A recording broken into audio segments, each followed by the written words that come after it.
be doing we will be doing that recording right after I introduce our speaker of the hour, who is not only today's birthday girl, but is also an assistant professor of organizational behavior at Gabelli School of Business at Fordham University. And I have to say that I am so delighted to see her presenting because she and I had the great opportunity to meet several years back as you were an aspiring professor at the time, finishing up your graduate work. Today, she also holds research affiliations at Harvard University's Human Flourishing Program, Arizona State's Center for Mindfulness, Compassion, and Resilience, and is an inaugural member of the Humanistic Leadership Academy. Her research focuses on wisdom-based leadership, transformative business pedagogy, and systematic change for flourishing. And she has been publishing up a storm in outlets such as Academy of Management Review, Journal of Vocational Behavior, and Journal of Service Management, as well as others. And so we are so delighted to hear your presentation today, and I will turn it over to you. Thank you, Kristen. Just a little shout out back to Kristen in ways that are hard probably to explain in short order on this call, but I would not be here today, sitting right here where I am doing this, if it were not for Kristen. We had a transformative conversation when I was exploring possibilities that changed the course of my journey. So it's really, I feel like we're coming full circle here today on my birthday. It feels like I don't know. I'm very grateful, and I would not be able to do the work that I am doing had I not had the support and wisdom, wisdom-based leadership from people on this call. So thank you, Kristen, very much, and thanks for that great introduction. Thank you. So I'm going to just dive right in today. As Kristen mentioned, if you have a pen and paper handy, this is it's a theory paper that I'm going to be presenting, but it is incredibly practical in nature. At least that's the goal. That's the point of the theoretical work we did. So I'd like to end the session with an exercise. So grab just a piece of scratch paper and a pen or pencil, please, before we dive in.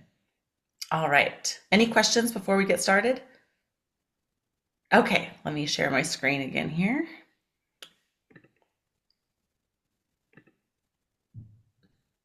Okay. All right, so I'm going to be talking today about a paper titled Humanistic Organizing, the Transformative Force of Mindful Organizational Communication.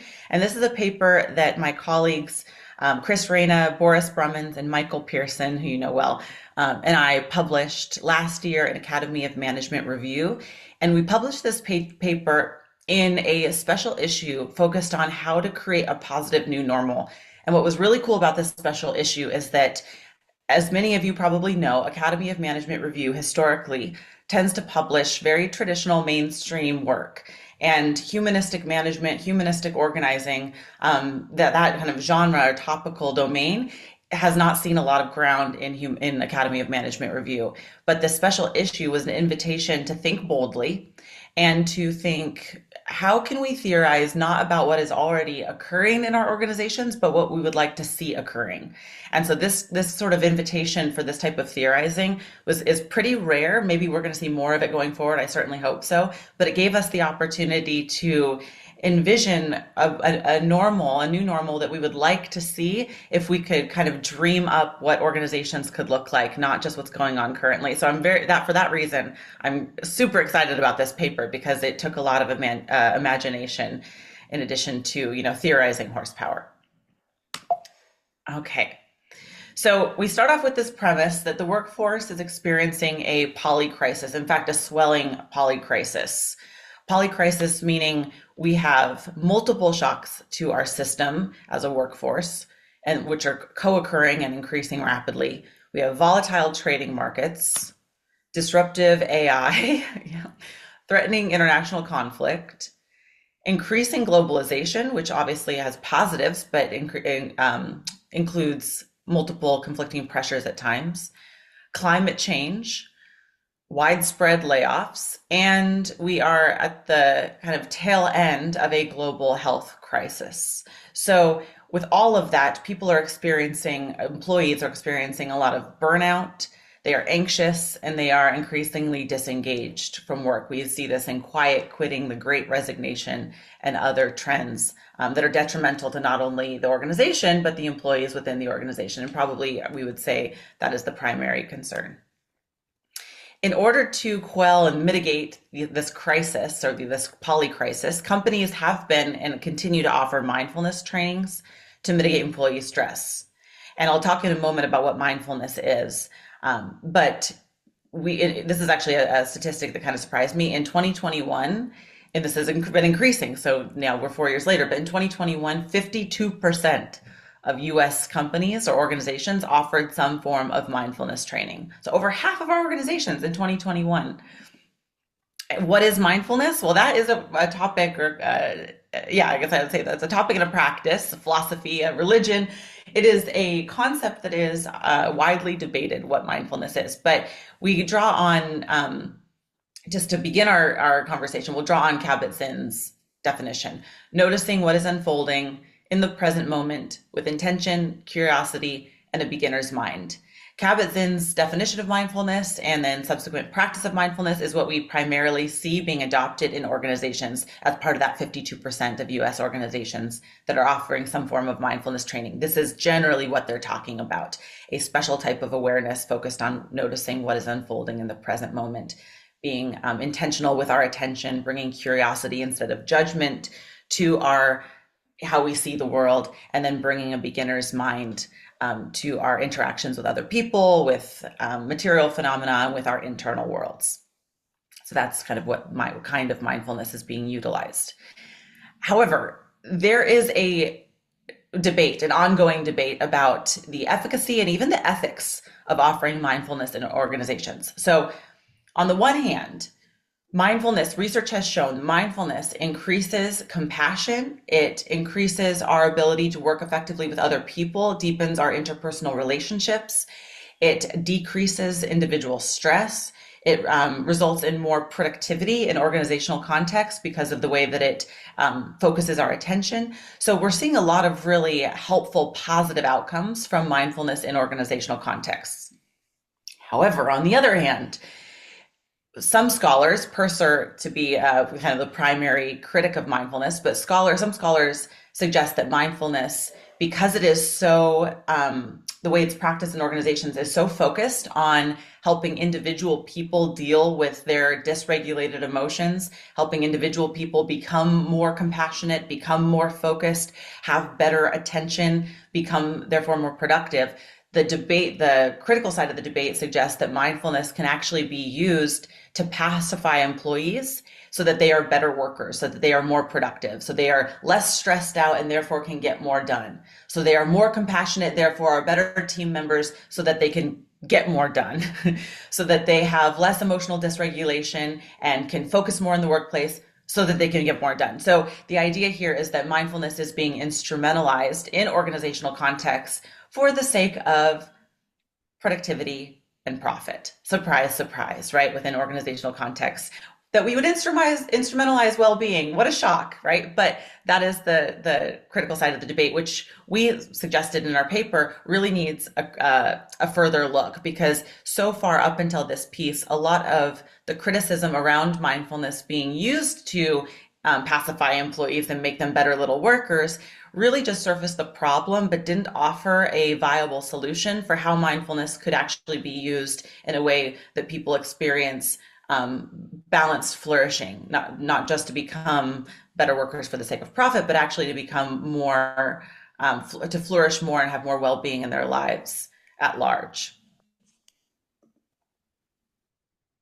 So we suggested in our paper to embed mindfulness in organizations such that it becomes part of the organizational context, not just something relegated to individual practice where people are responsible for, the onus is on them for their own well-being. How do we actually embed it in the organization? We have to rethink and retool the underlying organizational ethos. We cannot simply just keep offering mindfulness programs as an add-on to a system that is already broken. It's like putting frosting on a cow pie. It doesn't make the system better. It just makes people better little copers. So how do we then move beyond that and embed mindfulness systematically and systemically in the organization? We have to do a couple things. First, let's talk about the current organizational ethos that we see running rampant in organizations in the US and globally. So if you're part of the Humanistic Management Association, the International Humanistic Management Association, excuse me, you probably are familiar with this idea of the economistic paradigm.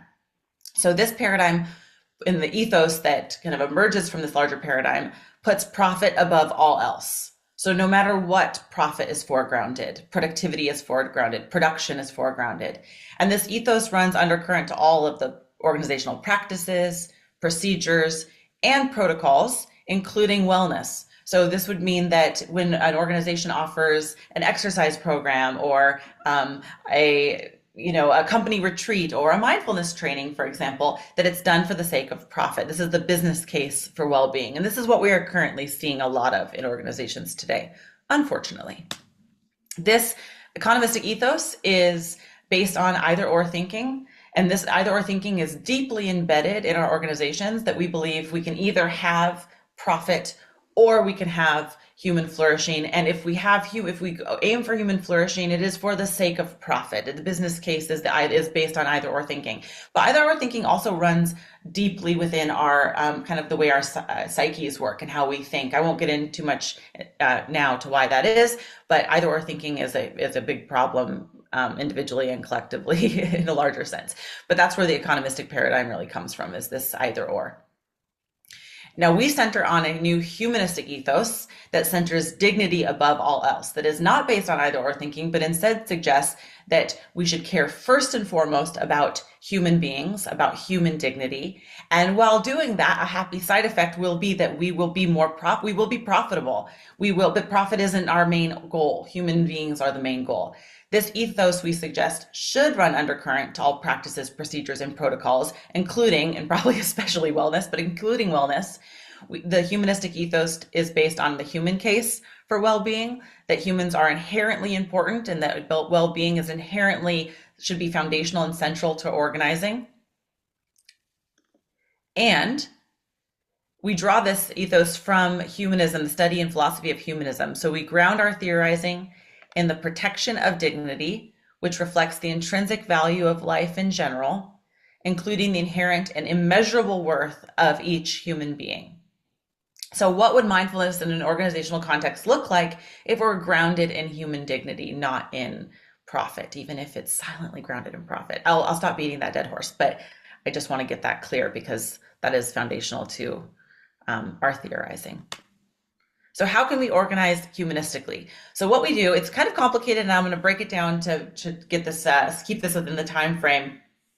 But how we could organize humanistically is we drew on Buddhist philosophy and Buddhist practices, and I'll tell you why in a moment.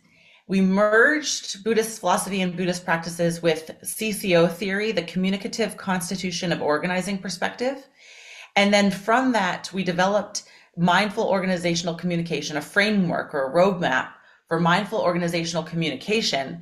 And through communication, embedding mindfulness in the organization such that organizations can organize humanistically. Let's break this down a little bit further. So what is CCO? The communicative constitution of organizing theory suggests that instead of viewing communication as something that happens within an organizational context, it is actually through communication that organizations emerge. It's through our communication that organizations are constructed. This is a very social constructionist kind of perspective. It's through communication that organizations are brought forth. And that shift means that communication not only describes what is happening, but actually constructs what is happening and what is going to happen going forward. And within CCO theory, we center on 3 communication mechanisms: textualization, invocation, and enactment. I'll dive into this more deeply a little bit later as well, but textualization is materializing an organizational ethos so that it can be shared in as textualized sort of little excerpts between organization members. Invocation is routinely calling on what has been textualized in everyday talk and text. So speaking it aloud and sharing it and referring to it, bringing it forth that way. And then enactment is living out the practices through like policies, procedures, protocols, and whatnot. So we've drawn these three communication mechanisms. What's interesting is up to the point of this paper, while CCO researchers have theorized and really demonstrated that organizations are based in communication, that they are brought forth in communication, that's how they are constructed and emerge. CCO researchers had not really theorized how changing the nature or the quality of communication could produce a shift in the nature or the quality of organizations. So even though CCO theory describes how organizations are brought forth, it doesn't really describe or hasn't yet described how organizations can be transformed. And that is critical because unfortunately, many organizations today, while our theory can explain how organizations from their inception can be built humanistically, we have so many organizations today that would benefit from being transformed in such a way that are not operating humanistically, that are operating economistically, but we would like to see transformed toward a more humanistic ethos. So that's where this theory can really offer some guidance, actually, which you maybe aren't supposed to say about theory, but that's what this theory does. It is very imaginative and in fact somewhat prescriptive. Okay, so here looking at table 1, we have, if you look on the very left, Buddhist practices. We merge Buddhist practices with CCO theory. We take the 3 primary Buddhist practices of wisdom, mental concentration, and ethical conduct with the CCO mechanisms of textualization, invocation, and enactment. And what we have is the textualization of wisdom. We don't want to just textualize anything in the organization. We want to textualize a humanistic ethos. So we textualize wisdom, inscribing a humanistic ethos in communication so that it can be shared between organizational members in the form of what we call an authoritative text, a humanistic authoritative text. Authoritative text doesn't mean authoritative like I'm telling you what to do authoritative. Authoritative means a text that authors and therefore constructs the organization. So inscribing a humanistic ethos in the organization and authoring the organization in such a way that it is built to become or is transformed to become humanistic. Attentive invocation is invoking that humanistic ethos regularly, but being mindful of, being attentive to how it is invoked. So attentively expressing the authoritative text, that authoring text, in communication such that org members are regularly reminded of the humanistic meaning that the text conveys. So invoking in that way and bringing it forth routinely in everyday talk and text, casually in everyday talk and text, through water cooler talk, through emails, through text messages, through meetings, etc. And then ethical conduct is brought into the textualization, the communication mechanism of enactment.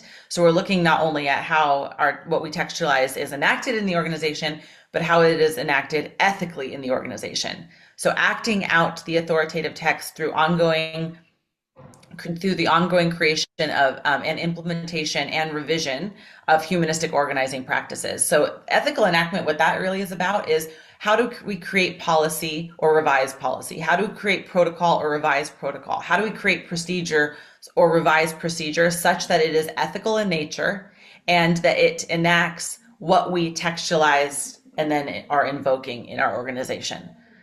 In other words, how do we enact the humanistic ethos? And the reason we say ethically here is because it is important not to just textualize a humanistic ethos, invoke that ethos, and then do nothing about it. We don't want just fluffy rhetoric. We don't want just,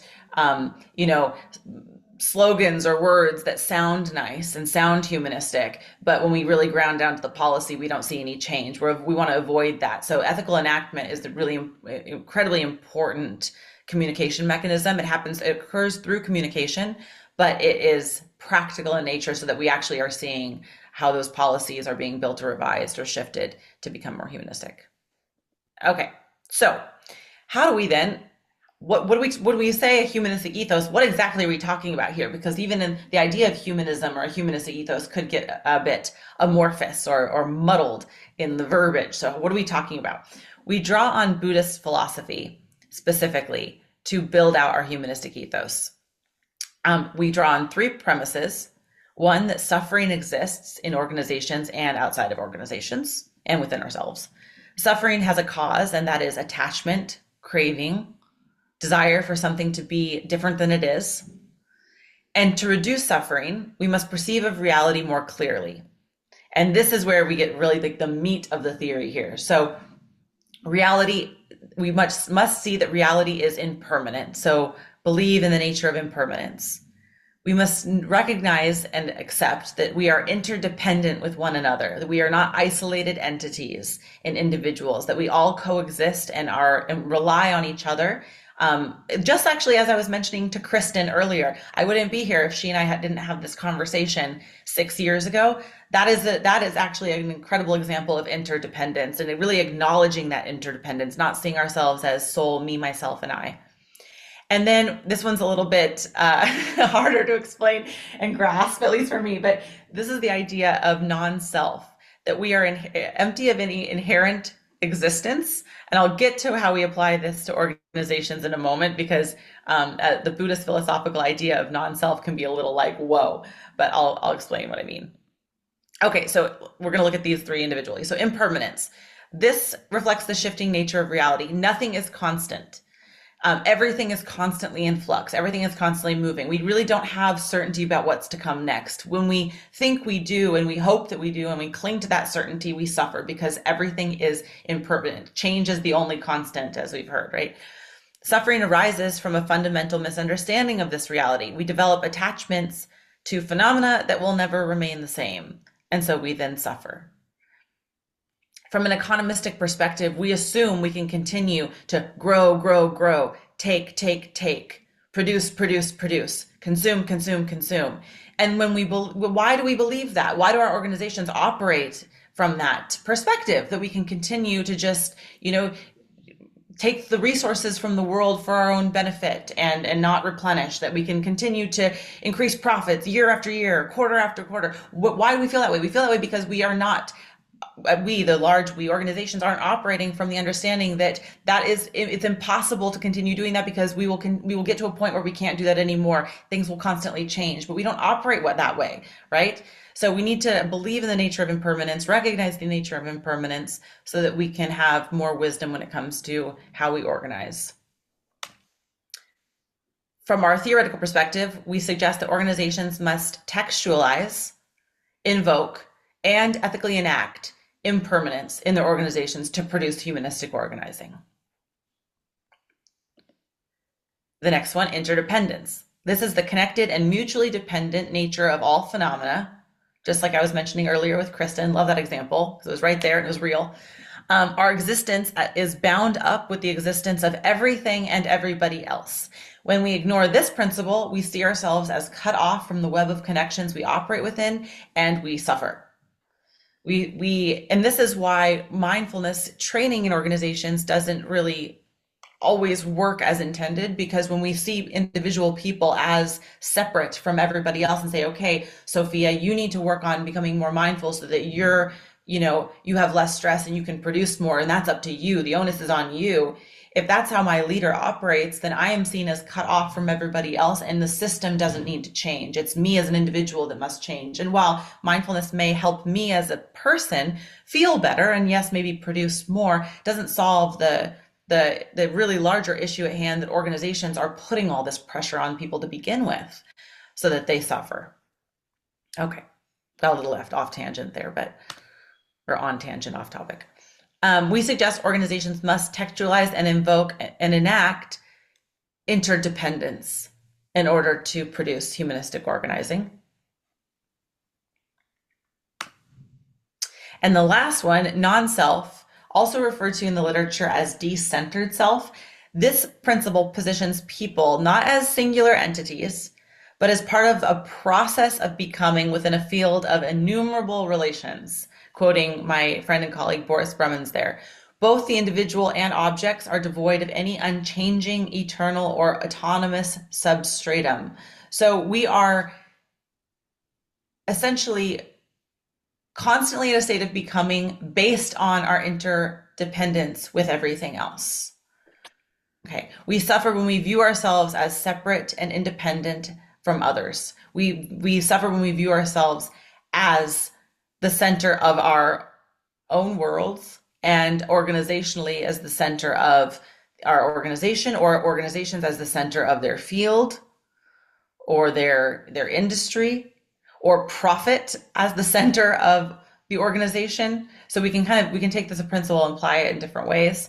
But decentered self, in relation to decentered self, we theorize that organizations must textualize, invoke, and enact decentered self to produce humanistic organizing.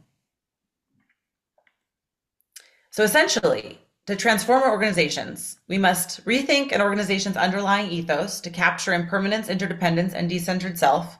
We must textualize the wisdom of those principles in the organization through organizational communication. We must attentively invoke, draw on that wisdom in everyday talk and text, and we must ethically enact that wisdom in the form of ongoing organizing practices, creating new practices, and revising existing practices. We have a figure here that demonstrates this. So with interdependence, decentered self, and impermanence at the center, I think this looks like an avocado. So if you want to think about this figure as the avocado figure, you'll remember it. But then we have the mindfulness practices of wisdom, mental concentration, and ethical conduct on one level out, and then our mindful organizational communication on that outside level here. So textualizing wisdom, attentive invocation, and ethical enactment. I'm repeating myself a lot, and you'll see why. We're going to get to the end, and I'm going to have us practice this together. So I want you to really kind of get these different components. Okay, so here's where our paper becomes fun. Because we were envisioning a theory or a roadmap for how organizations could do this in the future, we drew on 2 case studies of organizations that are doing this really well. We theorized that mindful organizational communication in the ways described could be used to build an organization humanistically from the ground up, as well as transform an organization that was economistic toward a more humanistic ethos. So we theorized that this could be done. And in order to really lay out that theory and answer that question for ourselves, well, could it? We looked at 2 different organizations. One that has been using mindful organizational communication since its inception, even though they didn't maybe realize that that's what they were doing, or they didn't call it that. And then another organization that was not, but then began to and transformed their ethos from the inside out, which is to me very exciting. The first company is Grayston Bakery. Grayston Bakery was founded in 1982 by a Buddhist monk, Bernie Glassman, and Grayston was built to operate humanistically. Grayston uses, among many of the really interesting practices in the organization, they constructed this practice called open hiring. And open hiring is unique because instead of the typical hiring process where you want to apply to an organization, you send in your resume or your CV, you got to go do an interview, you have a background check, all these different kind of hiring practices that are really filtering mechanisms for people to keep people out of organizations, right? Grayston uses what they term open hiring, which is basically if you want a job at Grayston, working in the factory, they're a bakery. Did I mention they're a bakery? Yes, it's Grayston Bakery. Okay. If you want a job at Grayston, what you have to do is you have to show up, you have to put your name on a list. That is it. You put your name on a list. And when there is an opening for you, you'll get a phone call and you immediately get the job. Now, this is very counter to how hiring typically works, right? And the idea here is that instead of keeping people out of the organization, they inclusively want to bring people in and offer people positions in the organization who may not necessarily be hireable for whatever reason in your typical company. And so I want to share open hiring with you because we're going to use that to workshop the mindful organizational communication mechanisms. So if you look over here, on the left, let's look just at impermanence for time. We'll look just at that top one. So taking this underlying principle of impermanence, that things are constantly in flux, that things are constantly changing, that reality is never stable, right? And that we can never predict necessarily or have certainty for the future. How did Grayston leaders take that principle and embed it in their organization such that it became the practice of open hiring. So first, Grayston leaders textualized the wisdom of impermanence through their mission statement. They say, we unlock the power of human potential through inclusive employment, one person at a time. So recognizing that people change. So say people who want a job at Grayston, maybe they have a criminal history, or maybe they have no job history at all, or maybe they are they are undocumented, or maybe they are working or not working, excuse me, maybe they are stay-at-home mothers who've never had a position, so they have no resume to submit, or maybe their background checked is not particularly complimentary. Well, Grayston says that is okay. We unlock the power of human potential. We're not interested in where you've come from. We're interested in who you are and where you're going. We're interested in helping you get there. So that's the underlying principle of impermanence, that you as an individual always change, and that you're not, constant and to remain consistent with maybe your past history that you had some influence over, and maybe some you didn't, right? So that's how they textualized it, for example, in their mission statement. Then Grayston employees attentively invoke impermanence in their everyday talk and text. So using the term, for example, open hiring.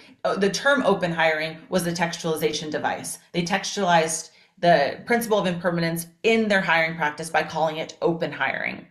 Open hiring enables employees and leaders to attentively invoke their text in everyday talk. They use the phrase open hire, or the term open hiring, constantly as they're explaining their method.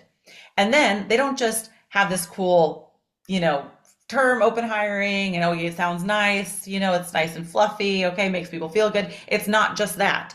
They then ethically enact open hiring by inviting people to the workforce, practically speaking, foregrounding people's ability to learn, grow, and develop instead of their history. As just one example. They also textualize, invoke, and enact decentered self and interdependence. I won't go through the rest of this table right now, but our paper is published, and I'm happy to share the PDF with folks if you want to learn about this a little bit more deeply. So that's Grayston Bakery. I love Grayston. If you don't know anything about them, please go check them out. Also, their brownies are delicious, and they make all the brownies for Ben and Jerry's, like chocolate fudge brownie and all those really popular flavors. That's all Grayston's brownies. So yeah, yum. The other organization that we looked at as a case study is Barry-Wehmiller. Barry-Wehmiller is a company that's been around since the late 1800s. In 1975, Bob Chapman, the current CEO, took over the company from his father and really started to recognize, actually he had an epiphany, which caused him to start to learn and recognize that what was happening in the organization was not humanistic in any way, that people weren't being treated and cared for in a way that his Christian background really motivated him to do. He was leading the company originally the way that typically leaders lead companies, that we're taught in business schools, and we teach people to lead companies, and it's all about numbers, the bottom line. And Bob Chapman had an epiphany and realized, wait a second, this is not how I want to be leading this organization. And he completely changed the way Barry-Wehmiller operates. They use what's called truly human leadership. That's their term. And basically the idea is they care for each employee as if they were a family member. They call each employee someone's precious child. And again, he draws on Christian wisdom and Christian traditions that wouldn't necessarily be appropriate in all organizations, but it really works for Barry-Wehmiller. They're an almost $4 billion company. They may be a $4 billion company now. When we published the paper, it was almost $4 billion dollars with like 12,000 employees. So it's a really large company, global company that operates from this truly human leadership model. Now let's look at how did they transform the company. There's Bob there. We love Bob. How did they transform the company from an economistic approach to a humanistic approach? So if you look over here, we've got the mindful organizational communication mechanisms on the left. And then we're going to look up at this top row. So before their transformation, Barry-Wehmiller employees and leaders used a vocabulary that reinforced economistic assumptions regarding hierarchy, performance, and profit, which are, key to the organizational operation. They used language like on the floor, employees who worked on the floor. They're a big manufacturing company. They do other things, but they have large manufacturing facilities. So they would talk about employees as being on the floor. They use the term employees being within a leader's span of control, and they used terms like headcount to talk about employees within the organization. But if you look at these language inherent in this vocabulary, it really prioritizes hierarchy, performance, profit, and making employees a number, which was actually really common back in manufacturing in the Midwest in the 80s when Bob had his epiphany. This was a very common language.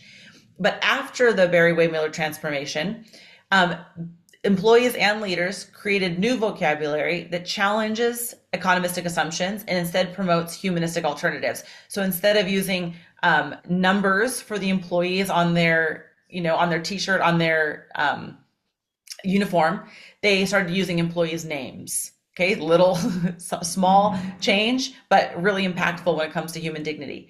And instead of saying that employees are within leaders' span of control, they say that they are in leaders' span of care. Instead of using head count, they use this cute term heart count, which it's cutesy, but it works. Then they invoke this terminology commonly within the organization. Employees are often found citing Bob Chapman, using the phrase "everyone is someone's precious child." This happens all the time. You interview any employee at Barry-Wehmiller, they're probably going to bring that up because it's invoked regularly. And then they enact the humanistic ethos in new policies. So before the transformation, Barry-Wehmiller employees and leaders adhered to standard economistic organizing practices. They enforced break bells. They locked the factory employees in the equipment rooms to mitigate theft, which was a very common practice back then. They referred to employees as their identification numbers. Okay, and they didn't offer leadership development because they didn't see employees as really people who could develop necessarily to the next level. They just were their job function or job role. Again, very common in manufacturing, especially in the Midwest in the 80s. But after their transformation, they engaged in new humanistic practices. They removed all the break bells so that people could come and go at their leisure. They left the supply rooms open and unlocked. They used employees' names, and they created and offered leadership development courses focused on teaching listening and recognition and praise so that employees could develop from the inside of the organization. And so there was just a massive transformation before and after, based first on textualizing wisdom, based first on the communication component that often gets overlooked. Okay, 9:41 here. All right, so, or 12:41 if you're on the East Coast. I wanted to spend some time with you to practice this, because I know I threw a lot of different things at you. We've got Buddhism, we've got Buddhist practices, Buddhist philosophy, CCO theory, there's a lot. So let's now put this into practice ourselves. The point of this theory wasn't so that it would just be theoretical and able to describe phenomena, but so that it could be practical and we could actually put this roadmap in organizations so they can transform from the inside out. That's our goal. So I'd like you to play around with something today, because all of us, or most of us on this call, I would imagine, are in organizations. Either you're a student, you're a PhD student, you're a professor, you're an academic, you might be a practitioner, but you operate within an organization most likely. If you're retired, great, think back to the last organization you worked within, or maybe even your family. We can think of a family as a small organization. Okay, so with your pen and paper, we're going to start over here on column number 1, step 1, left column, textualization of wisdom. So please select one principle from the Buddhist tripartite framework here: impermanence, interdependence, and decentered self, whichever one speaks to you. And I'd like you to craft a motto or a mantra or a memorable phrase that captures this concept. So I'm just going to give everyone like a minute to think of something here, and you can make it relevant to your organization. So if there's something that you feel like you wish were more of an underlying principle within your organization, here I'm gonna, just like when I'm teaching classes, I'm setting a timer for 1 minute. Choose that. So I'll stop talking now and I'll let you take a moment to craft a motto based on one of those principles.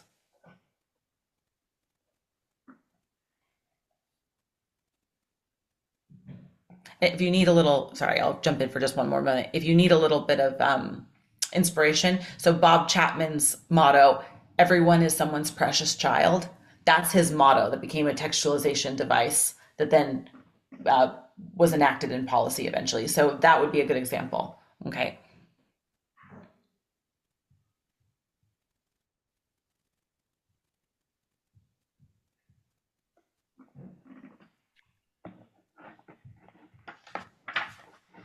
I'm going to do it too.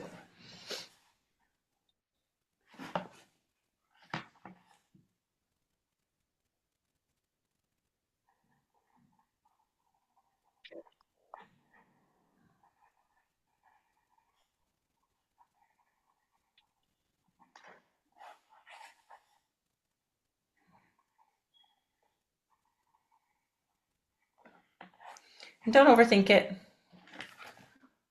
Could be a motto you've heard before. Could be something you came up with on your own.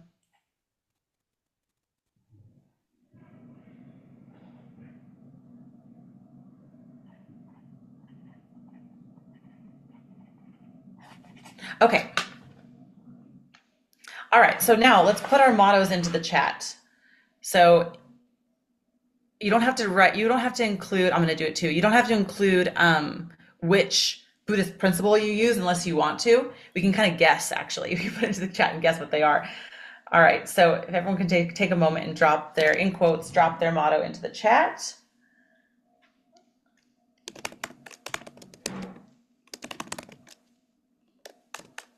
I have a couple.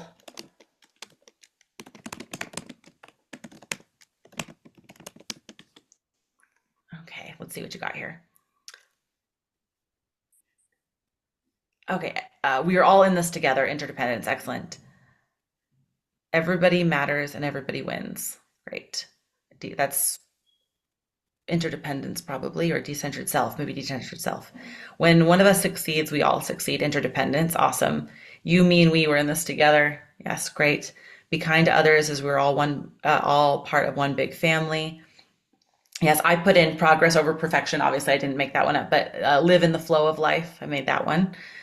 The nature of life is to evolve toward greater happiness. Beautiful. Show up in good faith. Everything flows, nothing remains. Yeah, love that one. Oh, me to we evolve? Or we evolve? Like that. 1 + 1 is larger than 2. Oh, yeah, nice. Everyone has many selves to draw on. It's your choice every moment. How do we support positive selves? Adapting with heart, growing with purpose. We learn together in the context of process improvement. We learn together. Yeah, good. Everyone is a bloom in the garden of possibility. Ooh, I love a garden metaphor. Love that. Okay. Together we rise. Yes. Time in life will keep on moving day after day, but it takes all of us to realize how to make the most of each day, and work and life can come together when we have unity and solidarity. Ooh, nice. Okay. I think that's the last one in there. That's a great one to end on. Okay, awesome. So taking your motto, I'm going to use live in the flow as mine because I made that one up. Now moving on to step 2. Imagine how you might adopt, share, or embed this motto in your organization through regular invocation. So basically, how are you going to get people to repeat this motto over and over again? What are you going to do? How might you invoke it? Now, some examples could be you could embed it into your mission statement. You could put it on posters, and have them on the walls. But think, kind of imagine here and get creative. In what ways could you bring forth your motto in everyday talk and text in the organization? And if you have some ideas, just drop those ideas into the chat. I'll give us 1 minute to do that. So, oops, 1 minute starting now. Okay, put your ideas in the chat. How can we bring these forth?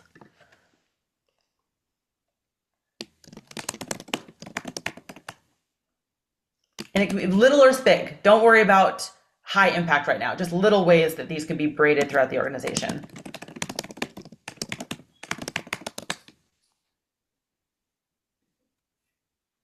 Oh, okay. Let's see. Email footer. Oh, God. You, Lita, and Michael and I all said email footer. That's funny. In the shop floor at the top of the visual board where performance metrics are tracked. Yes. Include it in everyone's email, saying every time we share individual success. Regular short breaks. What self am I showing up from? Oh, I love that. Sign in the office, print it, hang on the door. In what way can our work express greater happiness? Oh, that's a motto. That's great. Say it before you start a meeting. Put together a slogan for company presentations, team meetings. All right. Excellent. It's the little things that add up and um, end up leading to the mantra, the principle being invoked regularly. So let's do, all of the above. All right. I'm going to move on to the next one here. So this one's a little bit harder, but this is where the juice is.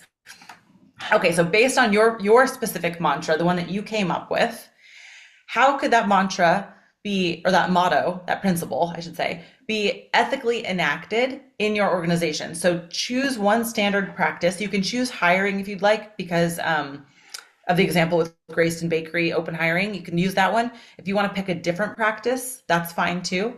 But choose one standard practice and envision a new humanistic approach based on your mantra. So whatever you put in the chat, the first, see how you could embed that into a new practice. So if you want to use hiring, that's what I'm going to do. So hiring in a for me, it would be a university context, right? We all know what university hiring is like. How could that be adapted to embed the mantra, live in the flow? Oh my gosh, I have no idea. Now this feels hard. Okay, let's take 2 minutes this time, and then when we come back, we'll chat and share, and then I'll leave room for some questions. But 2 minutes to think of, and just think of one way your organization could revise its hiring practice or whatever practice you'd like to play with here to bring forth your motto into that practice. Okay, 2 minutes. Let's go. Okay.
Okay. All right. I'm going to stop the share here now. Oh, wait, I wanted to say something real quickly. I want to hear your ideas, but I wanted to real quickly just remind everybody, I always end my presentations with this quote that the work we're doing, we're all on this meeting, we're all in this together. You took your time out of your day to come listen to this research presentation and, workshop this with me a bit. And so I know everyone on this call is committed to humanistic management and humanistic organizing. And I want to thank you for that and remind us that this work takes courage. We're going against the grain. It's not, this isn't the easiest work to be done. And it's not without frustration, right? This work takes courage.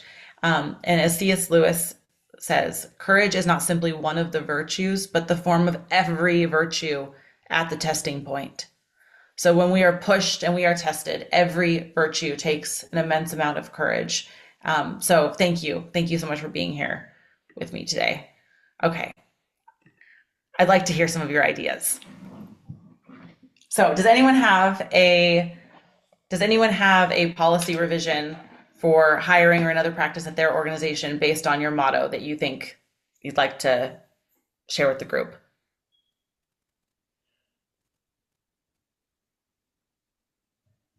And let me also say that we have 5 minutes left of Okay. this session. Time is just flying by so fast.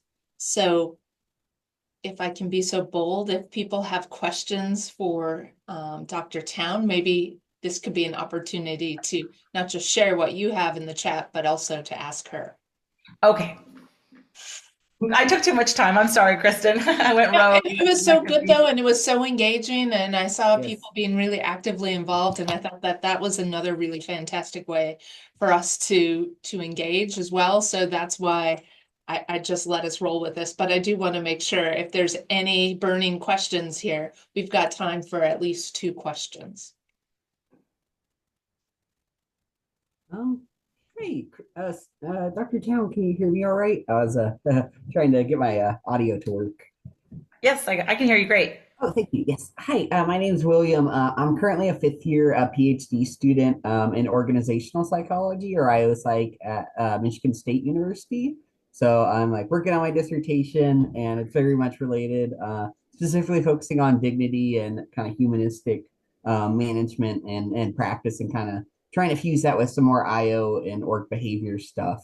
But yeah, I mean, I really just like to talk today, and I really appreciated kind of that practical element that was like kind of really hard to maybe wrap your head around with some of these, ideas of like dignity and humanistic design and management. I mean, a lot of it is very theory based, and a lot of it is like it is positive, and it's like it makes you feel like you're going in a good direction, but you're kind of fighting the huge economic barrier that is like this profit maximization, and like we're really trying to organizational change is really hard, and I appreciate you talking about that courage and integrity and kind of that pride aspect as well, when it comes to like working on something that's really hard and trying to move in more of that prescriptive, like these are things how they are now and how they could be, and actually to get to kind of my ethical enactment, I really talked about kind of like recognition and appreciation, because I feel like a lot of the times people or organizations think they're doing a good job of that, but it's like, not some employees will appreciate gift cards and like little things like here and there, but other employees, like that's not enough. That's more of a token gesture that they're seeing as like, especially if they've been mistreated in the past, it's like, Yeah. here you go. It's like this is something like, kind of to like please you or satisfy you so you don't complain or take the problem further. And I feel like authentic displays of recognition, mutual respect, and dignity are hard to come by sometimes, but I feel like that's what people really need. And sometimes it's not even a monetary or instrumental exchange, it's more of like a human connection, that people are missing, of that recognition and appreciation. It doesn't have to be monetary and economic all the time necessarily, but it is important also, of course, to rectify and you know principles of equity of people contributing more. They should be recognized and paid more as well. So thank you. Yeah. Thank you. Thanks, William, so much for sharing. That's great. I agree. And it looks like we have a question from Clemens Hoffner. And this will be our last question, I believe. Yes, thank you. Can you hear me well? Yes. Okay, good, thanks. Sometimes they don't work well. Basically, thanks a lot for your presentation, also the paper. I read it with great interest. The question I'm having, because the paper is written a lot on communication as a how do I say it? As a certain one-to-one communication part, and the way that I've been introduced to Buddhism or the inner science of mind and phenomena that are underneath it is that actually we can change how we are embodied with ourselves and with others, and that has an effect on how we perceive reality. And when we perceive reality in a different way, we meet ourselves differently. We draw on other self feelings in a way, but we meet other people, we meet nature, animals, plants, and so on in a different way. And the way that cognition works changes as a result of that. Mhm. And that is something I haven't, and that would be another explanation of the no self that you mentioned. Uh, uh, uh, the decentered self I couldn't make much of. Is there something that you found in that regard in your research that this is included, that it makes sense to really practice coming in, basically not starting from the head, but embodied from a feeling base, and or going even a little bit deeper? Does that make sense, the question to you? Yes, definitely. I think thank you for that, for bringing that up, because the practice of mindfulness, like sitting in meditation, is oftentimes pre-linguistic, and that's the goal, right? To move beyond and kind of release concepts. And language is based in concepts. So I think you're spot on that, I found in some other work that I'm doing around paradox, I'm looking at how leaders who practice mindfulness in the way that you're describing deal with conceptual paradoxes in the organization. So how does engaging with, their physical experience, their emotional inner worlds, their outside tangible experience without concepts or cognition, or trying to kind of engage, prior to that cognition, how does that then show up in how they make sense of organizational life cognitively later on? How does it shift their cognition? Mm. Um, and so, and it seems to do so in a way that's really impactful and profound. So I absolutely agree. I think that too, because communication is based in concepts. If people are sitting in meditation and practicing it individually, then they might have an easier time directing their communication in ways that are particularly humanistic. So this paper isn't to suggest that that people shouldn't practice mindfulness, or that there isn't something to be gained from practicing mindfulness pre-linguistically, pre-conceptually, but just that if we want to change the organization from the inside out, and most people in the organization aren't going to be sitting in mindfulness, regularly, then we want to change the structure of the organization as well. So both, kind of going back to paradox, both can be true. I think both are true. Yeah, yeah. Okay. My question goes a little bit different, but maybe if you're interested of this webinar, because for me it's sitting, and that doesn't apply for most, but it could apply for leaders or for certain people within leaders in a certain way.